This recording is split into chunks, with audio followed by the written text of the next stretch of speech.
say hi? You're gonna wink. Okay. Hey guys, what's up? So I just sent off the first 2 videos. They're live on my channel, so if you haven't seen them yet, I suggest you go check them out. If you're just getting into my videos, I am starting a series of videos that are covering different topics of my writing process. The first video that I did was on brainstorming, and I just talked a little bit about things that go into brainstorming, things that I do personally. And I said that everybody's different. The ideas that I'm putting forward are just the way I do it and the way that I've figured out how to make it work for me. You need to figure out, if you're a writer, you need to figure out the way it can work for you, so that way you can be the most efficient in your writing process and in your writing life. For today's video, the topic is planning. Now obviously once you have brainstormed an idea and you have something solid and concrete that you believe that you can expand on and make into your story, then the next part of the process is to plan how you're going to make it into a story. One of the first things that should come to mind at this point is how you're actually going to break up the story itself. Are you going to do chapters? Are you going to do certain parts, like breaking it up into maybe thirds, like a play, like a traditional play? There are acts, first act, second act, third act. For me, what I'm doing with my World War II books, I'm employing the use of acts. In my first 2 books I have, and it's going to be the same for the rest of the collection, I have, some of them have an epilogue, some have a prologue at the beginning, some don't. It just depends on how it is. But they each have 3 parts, and each part, they're not necessarily meant to be the same length, and again, that is just your preference. I prefer to have the middle be larger than the second part, just because that's usually where a lot of the information in the story, a bulk of the plot line, takes place. Again, it just depends on you, your preference, and what your story is about and how you're going to go about writing it. But the third part, for me at least, I like to have that be at least the same size as the second part, maybe a bit longer. Again, it just depends. I think in my first book, the word count in the third part was actually less than in part 2. The second book, I think it's flipped. I think part 3 is just a tad longer. It might have been by just a few hundred words or so, but I got to the end and that's where I stopped writing. You shouldn't, in my opinion at least, you shouldn't set a word count and keep writing. If say for example, if you want to reach however many thousands of words and you get to the end of your story, how much you want to tell, and whatever the plot is, and you're 500 words short. In my experience, in my opinion, you shouldn't force words onto the page just to reach a word count. Obviously, if you're trying to make it a larger novel, for example, my second book is almost 10,000 words longer than my first book. If I had stopped at 7,000 words shorter, yeah, I probably would have tried to add more to the story, give it more depth, develop more characters. But if you're a few hundred words short, maybe even 1,000, if you think your story is well told and it's good the way it is, leave it there. So to give you an example of how I break up my books and how I'm working toward developing them to have the same kind of continuity in their look and the aesthetics of the book, I'll show you up on my screen here. So as I said, I break my books up into parts. I don't have it into chapters, at least not these books, but the way that they're broken down within those parts go like this. I usually have, well, first I'll just say this is the working manuscript for my third book. I'm going against my kind of oath, I guess if you want to say, where I don't show the public my work before it's published. Sometimes I'll do a little sneak peek just of a few words or whatever on Instagram, but this is the most I've done. So you can get a good look here.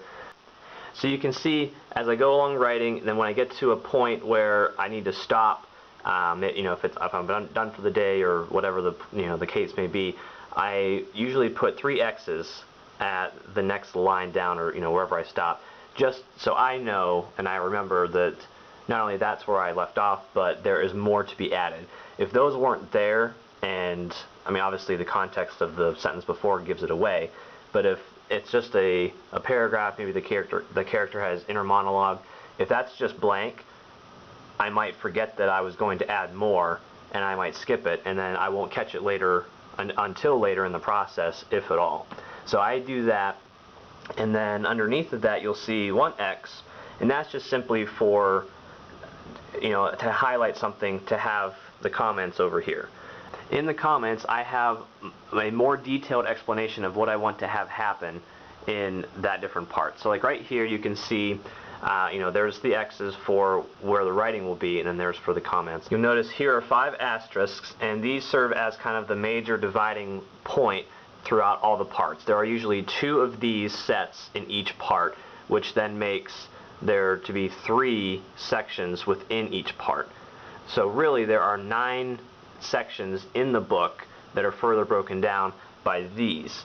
These are just things that I use to further divide the part of the story that I'm telling, but to notify the reader that it's not so much a jump in time as, say, these are. I usually use these if they're, you know, if I skip ahead, you know, a couple of days, weeks, months in the story, but these would be like, you know, later that day, or, you know, whatever the case is. Another reason that I use comments is because you can, and again it's your preference, you can put bullet points in there, you can make it in sentence form, but I use arrows, and you can see just like that, and I am able to use that as a sort of checklist. So as I'm going through the writing in the body of the text, then I double check what I needed to get into the story over there, I elaborate on it, and then when I'm done with that point I check it off and move on to the next part.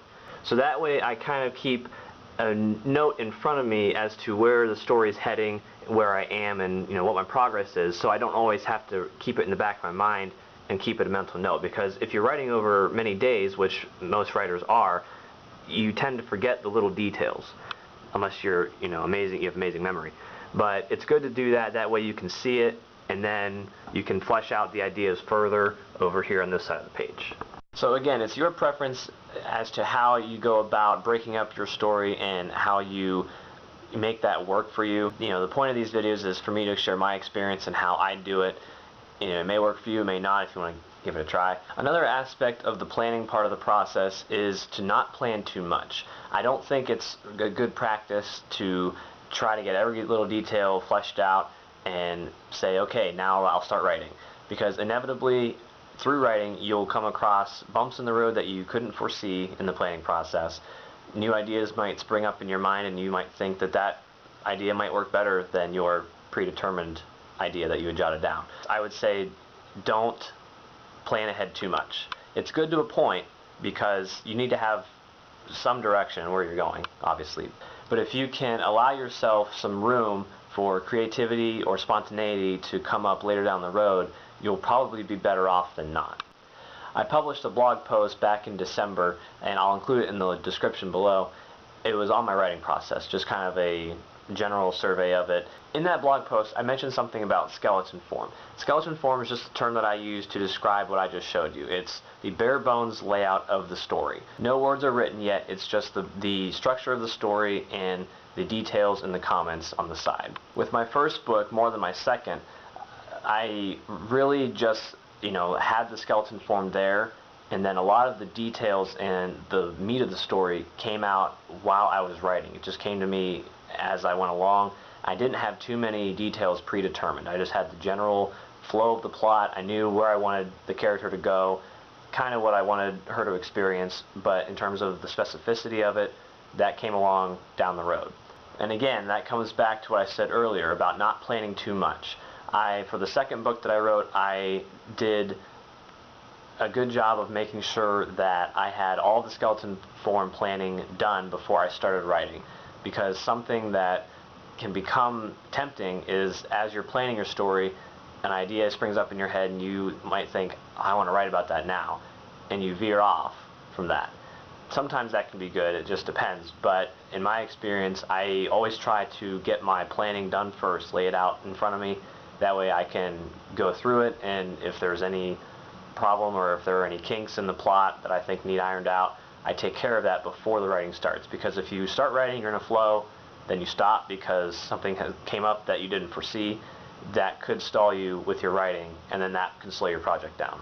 One last little thing about planning, I think it's always good to have someone else there to bounce ideas off of, whether it's a colleague or a friend or a family member, just somebody there to be a trampoline for your thoughts and ideas. Sometimes you may want to approach working on a story alone. That's perfectly fine. There's no one says you have to work with somebody or collaborate.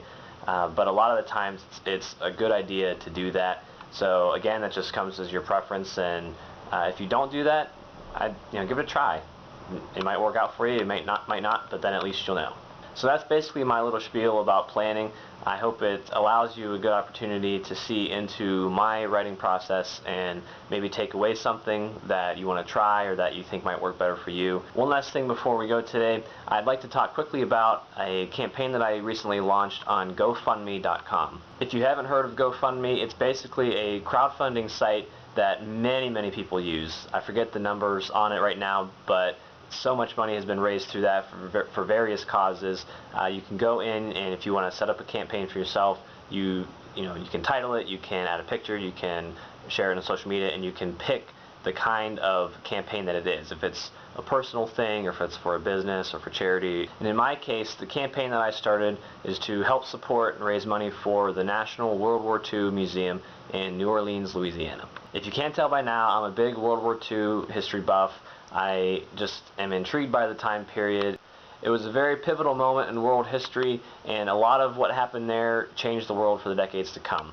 Obviously, the Cold War took place after, and the fall of communism in Europe, and 25 more years of events that changed the world even more.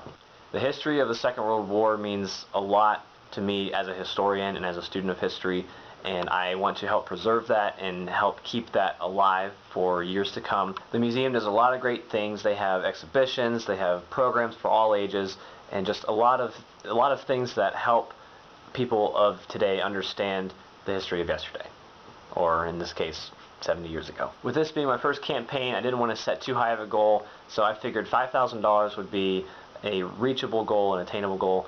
So that's what it is, and I'll include the link in the description.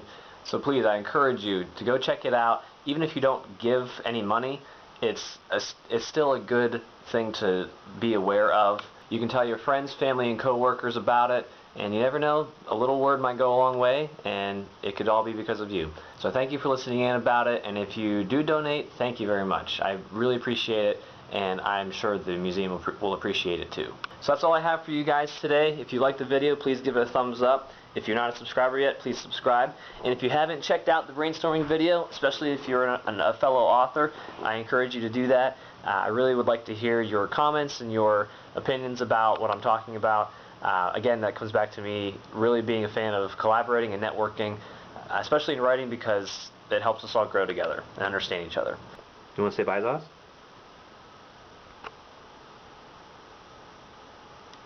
Oh, thank you.